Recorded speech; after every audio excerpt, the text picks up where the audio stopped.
We're on the record.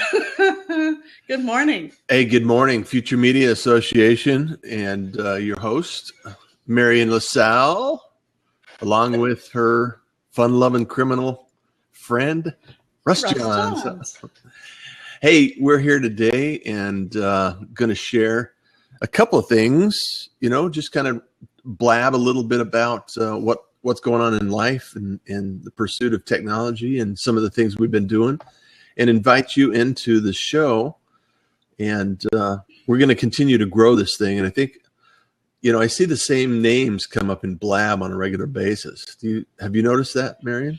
Yes. Now, Blab, of course, is brand new. And anytime you start something new, you start to see patterns, right?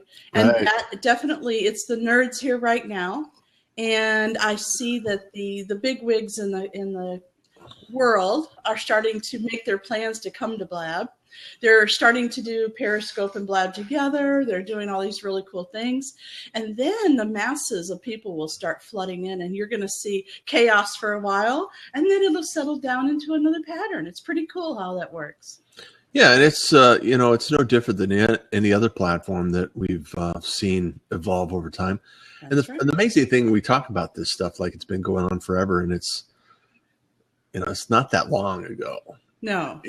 It's now here's what I want to know. I want to find out. I'd love to talk to the people at Blab and figure out why they called it Blab. Where did that name come from? Because Russ and I, we've done enough betas and enough brand new things that we've tried, the experiments that we're always in, Absolutely. to know that there's a time when you go, what are we going to call this? Right? Yeah.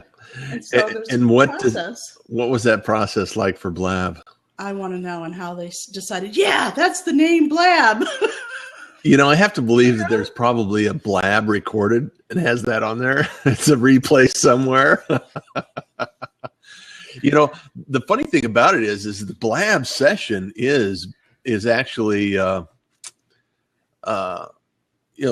team itself is very responsive. I mean, the Blab team has been very open and transparent and answered questions. In fact, when I first got on, I was on with the principals on a couple of Blabs and just had conversations and things like that. So it's really amazing to see what will take place over time. Hey, we have some people in the Chris. Chris is here today. 3D printer. He should probably connect with our friend Bill. Come on in the hot seat here, Chris. We'd love to have a conversation with you. We are the Future Media Association, helping people with their technology, creating media. Oh, good. Chris is going to join us. Fantastic. Oh, fantastic. Good morning, Chris. What in the world? Please start ManyCam. Choose another video. What in the world? Start another video. That didn't work. Yeah, he's going to go fix whatever went wrong there. I don't have a Mac, so I believe ManyCam is for Macs, right? Is that true? I don't know. I'm not familiar with ManyCam, so. Well, somebody had a lower third going, and I asked them, what that was, and they said it was from ManyCam. So, and I think he said it was due to some kind of a Mac thing. So I don't know. I figured you'd know. No, I've actually heard that, and I just haven't had any opportunity to go in and take a look at it and play with it. So okay, well, we have Lucky here now. Come on in, Lucky. You Irish fan forever. Does that mean you drink a lot of beer? Oh, and look, and RJ's here. Yay! Oh, RJ. excellent. RJ joined in. Yeah. We're getting a regular party going on. That's right. And for those of you who don't know, Marian and I are with Future Media Association, and our passion in life is to help others understand and enjoy technology and not be too afraid of it, and make sure that you can actually walk through the world and have answers to your questions. It's many times we get random questions about technology that we may or may not know. And so we go out and find the answers for it. And so it's really nice and refreshing you can go to YouTube and you can find anything. You can go to Google and you can find anything. However, it's nice to be able to connect with somebody and actually ask them questions and say, hey, how do I do this? Or do you know how to do this? I love the fact that we handpick all of our experts. And I am very, I guess I'm patting myself on the back here because I handpicked RJ. So if you're available, RJ, I'd love for you to come into the hot seat and talk with us this morning. Until we get somebody in, I'd like to talk about what we did yesterday. Tuesday is Future Media Association Day, and we had a live meeting in Houston. It was wonderful. Our expert came in live streaming from Dallas. Yeah. Just back, he was in another country. What was the name of that country? Romania. Romania. There you go. And he's Just trying to in decide. Romania. Didn't I hear him say he's trying to decide if he's going to move to Spain or Romania? That's right. His wife is from Romania, and she's got relatives in Spain. So they're trying to decide where they're going to move in the next couple of years. So I would be sorry to lose him, but you know what? We do have live streaming all over the world. So I think we'll keep him as one of our experts, of course. So he came in yesterday and did a bang-up job teaching us how to use video to stand out from the crowd. And I love his teaching. I mean, people are always really excited about AJ. He's new, he's fresh, he's clear. He gets to the point. There's no fluff. He just tells you how to make money, how to create media, how to do it in a way where people really appreciate it and do it quickly and well. How many experts do you know that do it that way? He was just really slick. I picked up a lot of tips from him, because everyone, Marion is my translator. I just babble stuff. This is the perfect format for me because I blab around all the time, So it's like, okay, we gotta figure out what Russ is trying to say because he's saying something here, but Marion always translates it for me, so it's awesome. It's awesome. But AJ was just really he's discovered that process of boiling it down to a single point, the call to action, make a point, reply to the issue that or the item that you're trying to get across, right? And then tie that back to bridge that back to an experience that you're actually using in that, like he was talking about being stuck in traffic or, where Red was stuck in Virginia on a plane, waiting for a flight for 4 days or whatever it happens to be. Mindset. Yeah. And it's your mindset. And it's bridge that idea, that concept back to what you're talking about in your video. Absolutely. I love that because no matter what you're doing in your life, you can think about how that can help your clients, no matter who your clients are, right? So he gave us 3 things that we could write about, blog about, and do videos on. One of them was frequently asked questions that your customers are asking. Mm-hmm. The second one was Russ's favorite, and that was? Mine was should ask questions. Should ask. There you go. Explain should ask. Well, the should ask is, if you're thinking about a website or you're thinking about hiring a developer to do something in your business, here are some things that you should ask. You should be asking these questions. And what it does is it allows you to position this information in a way that you're not saying, hey, hire me because I'm the greatest that I know how to do this. You're saying, here's some things that you just need to consider. And it's coming from a position of abundance where you're sharing this information. You're doing everything you can in order to accomplish your goal of transferring your knowledge to the person that you are talking to. So they will understand, they'll trust you, they'll like you, and they'll have some information that will be valuable, so you can start an exchange. And then, get that information out to them, share it openly. I mean, we share so much information, Marion, online that it's, I think it's valuable and I hope some people appreciate it. There's a lot of things that, we could probably do more, I'm sure. And, if people ask us questions, we always try to find answers. So there were 3 things. Your frequently asked questions, Russ's favorite, which was, what'd you call it again? Should ask questions. Should ask questions, what your customers should be asking you. And then my favorite, which he called bridge. Yeah. So think about anything that you're doing out in the world right now. If you're stuck in traffic, you could think about a way how you could relate that back to your customers and do a video or a blog post or any type of media creation around that. And that will give you a better connection with your customers. Another one that was very important is talking to them directly by looking into the camera, the lens. So he was mostly talking about using your cell phone when you're doing videos, looking at where the camera is coming out, right? Your lens. Yeah. Because if you're talking to somebody, they know you're right there. You're not typing to somebody else. You're not looking off into the distance. You're actually connecting with the audience. And I have actually been typing to Chris because Chris was trying to get in. Well, that's okay. I was talking to the audience while you were doing that. Yeah. So that's what I love about Blab is that it's a community. And this is like, to me, it's like humanity 2.0 and it's around the campfire. And Chris got some coffee and he got the camera working. Woohoo! All right. Good morning, Chris. Morning. Can you guys hear me? We can hear you. Great. You sound fantastic. Where are you from? I'm in Asheville, North Carolina.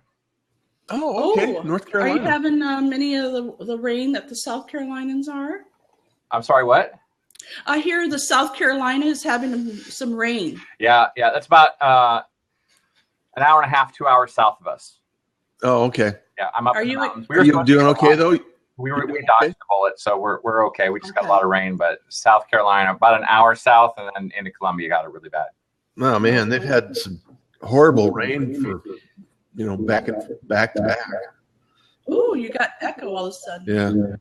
Good morning, Eileen. I'm so glad you joined us. Eileen is one of my favorites. She helps and makes people feel comfortable when they come on Blab for the first time. She's a giver, and I just absolutely love that. Feel free to jump on in, Eileen. So, Chris, tell us a little bit about you. What are you doing? What's all that cool stuff in the back? I can see he likes Matrix. I love that. Right. I work for a software company, and so we make the software company is called Autodesk, and we make 3D graphics and animation software for video games, special effects, movies, things like that. So I'm familiar with Autodesk. You're based out of Seattle, aren't you? Well, we have offices in Seattle. Seattle. All over. Our headquarters are in San Francisco. I work for the entertainment division, so that's all up in Montreal.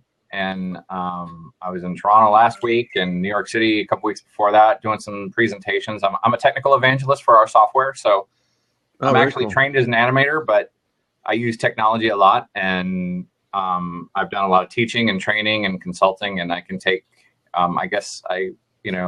I'm unabashedly proud of this fact is that I can communicate complex things fairly simply, so a lot of people can understand it. So that's what I do. I'm a technical evangelist for Autodesk. So that's a great skill to have. We all need translators, right? Right. It's what it is, really. It's I know.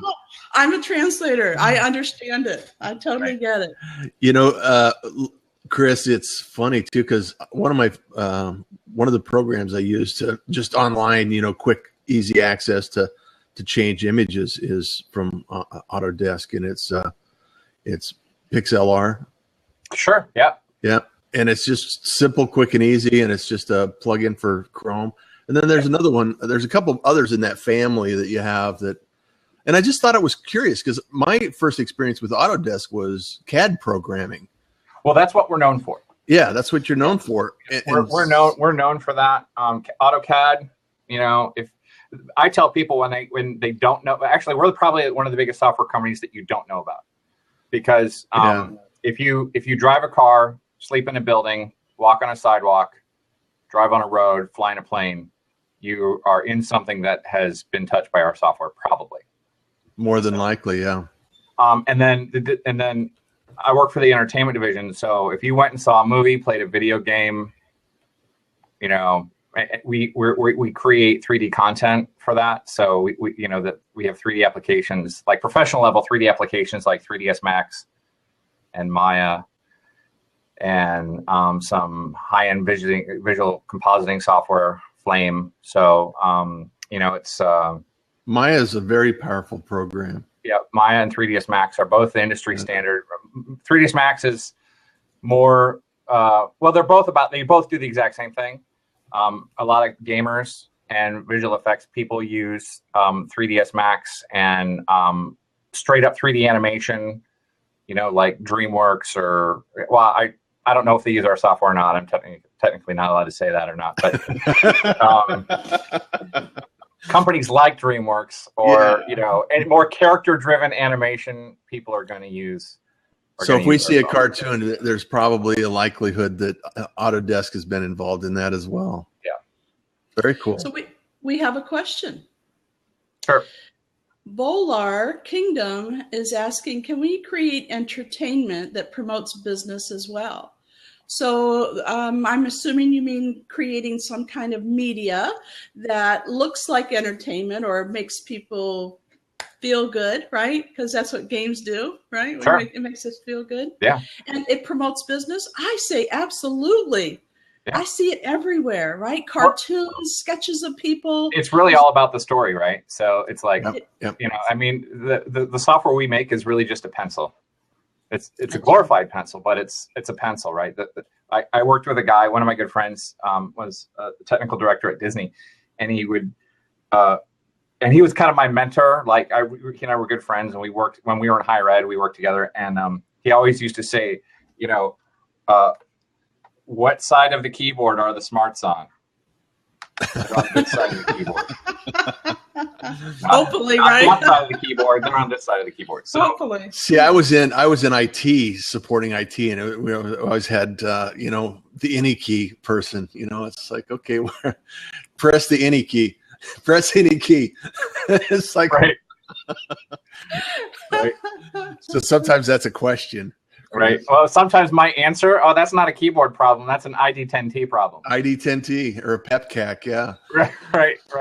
Yeah. They're like, ID10T, what is that? I'm like, well, you better write that down and take a note so you can remember it later. Yeah. Okay, I just want to remind everybody this is Future Media Association, and we talk about and help people create media. And that means words, images, audio, and video. And so this topic today is really about creating your media with 3 different things that we learned yesterday from one of our experts, AJ Amex. And Russ, if you don't mind putting AJ Amex's how you spell it down in the thing, we would love for you to go and check him out. So he taught us 3 things yesterday. One of them is how you create and connect with your audience, all of them actually, by looking into the actual lens, right?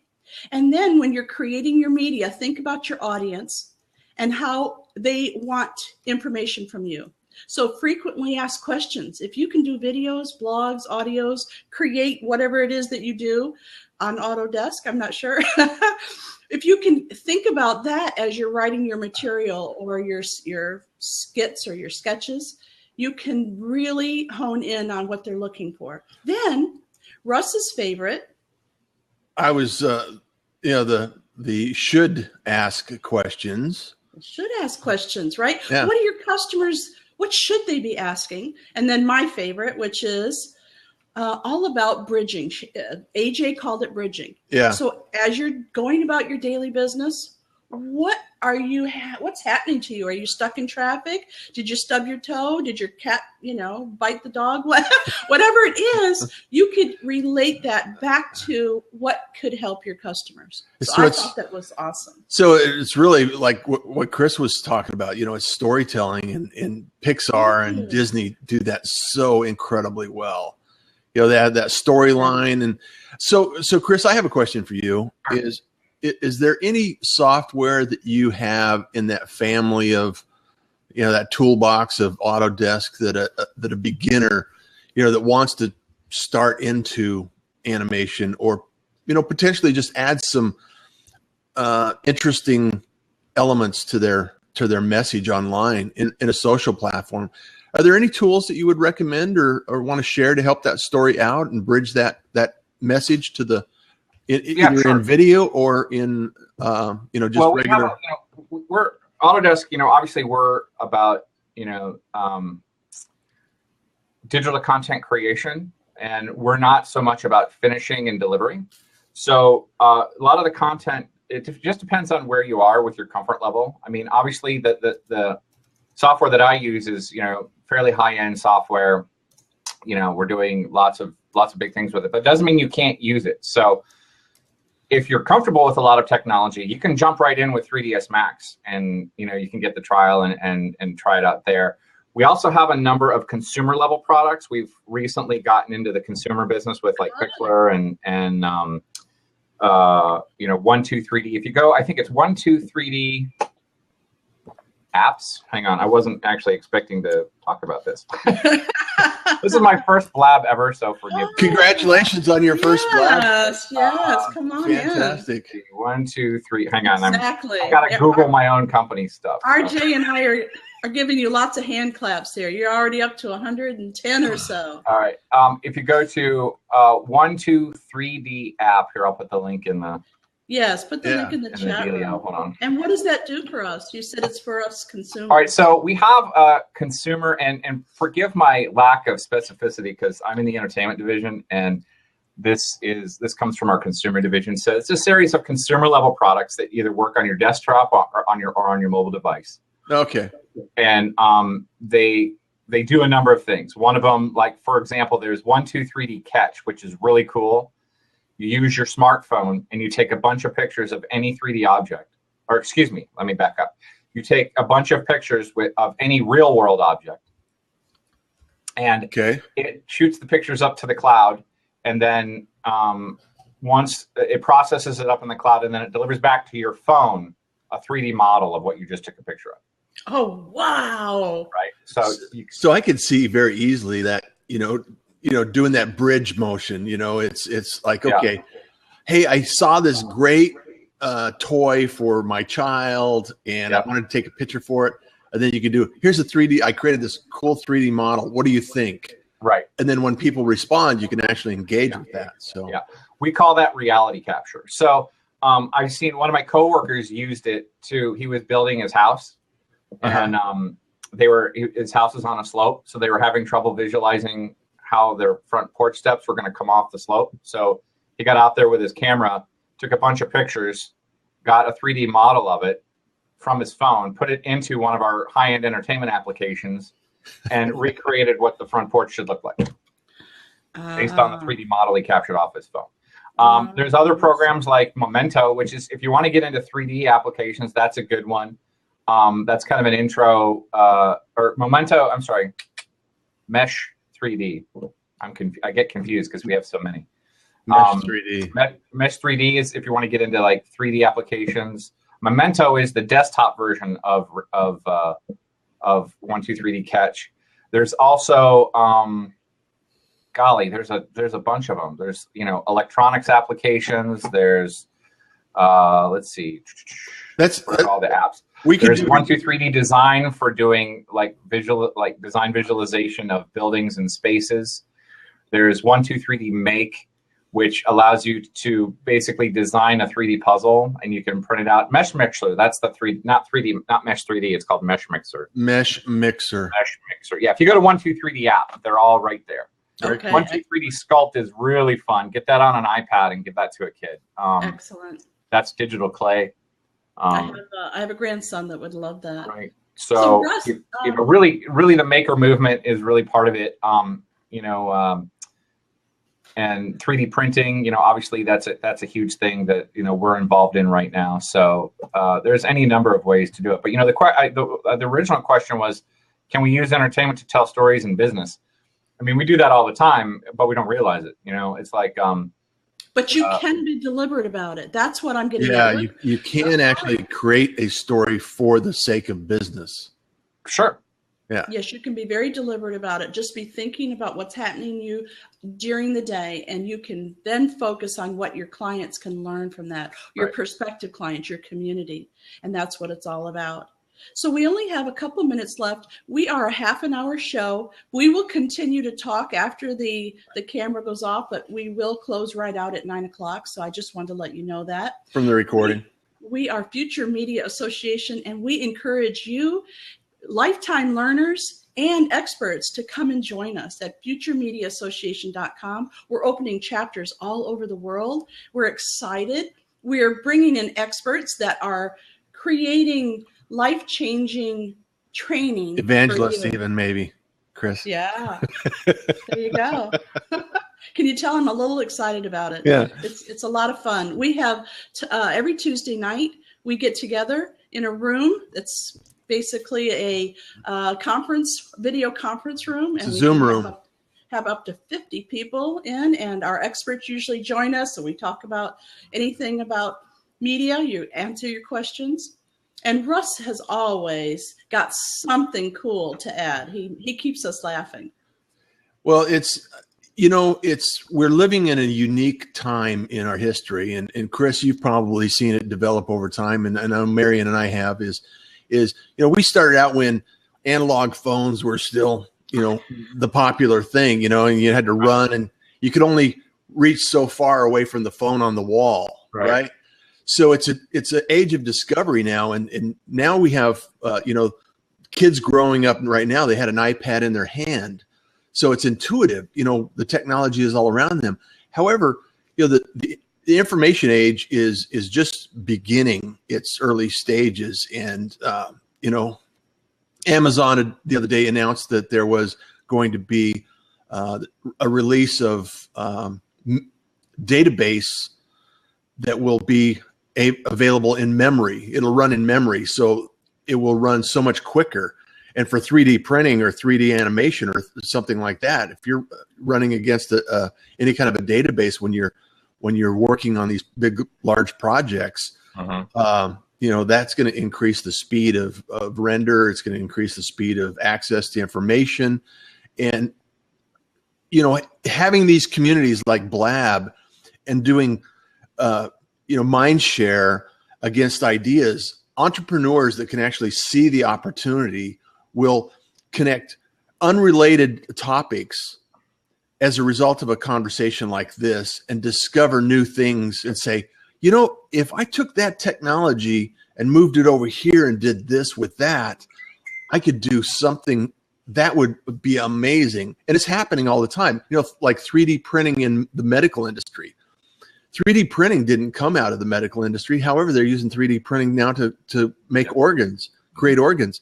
And to me, that's, the maker movement. You mentioned it, Chris, is the maker movement is phenomenally, they're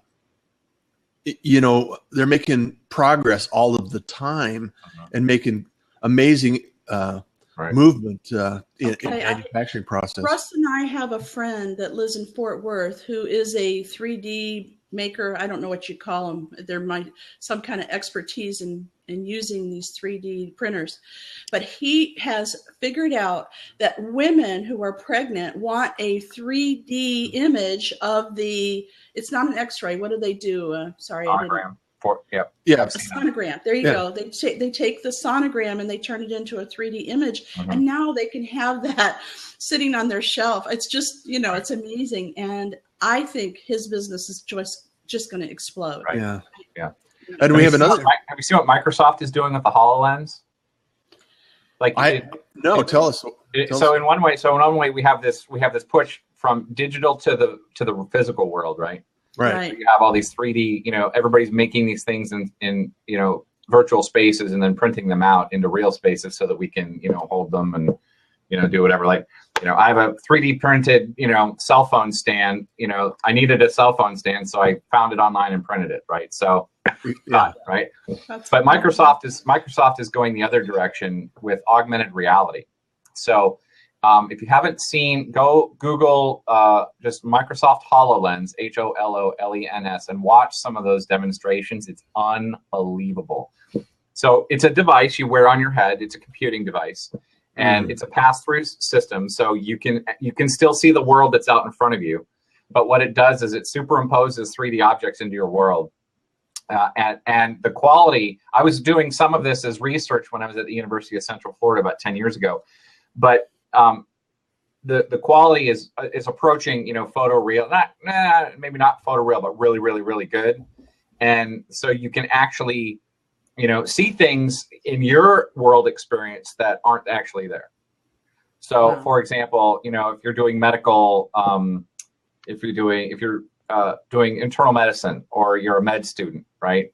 You can have medical reference, a human body medical reference right there, and you can, see all the way through to the musculoskeletal system down to the skeletal system, or you just want to see the cardiovascular system. Everything else hides, and you can see it in perspective and in relation to where it is in the body, right? Not just from a textbook. So you have these two different branches of technological advance. You have digital to physical, and then you have digital to I should say augmenting the physical, right? And it's both the same 3D technology, right? So it's in terms of the digital content creation. So you're creating it in 3D and printing it, or you're creating it in 3D and you're viewing it on a different system. It's really an interesting time.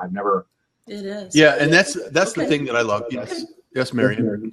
So it's after 9. We're going to close up our lab for today. We'll continue the talk, but we're going to stop the recording.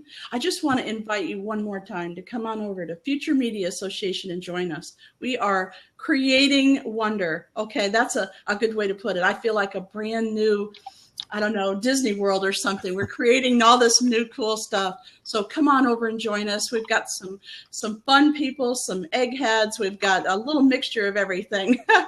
Experts and lifetime learners meeting for real, where you can actually connect. I love that. It's awesome. And we have changed our time. From now on, until we decide to change it again, we're going to start from 10:30 to 11 every morning, every weekday morning. So we'll see you again real soon. Right, Russ? Absolutely. Enjoy the day.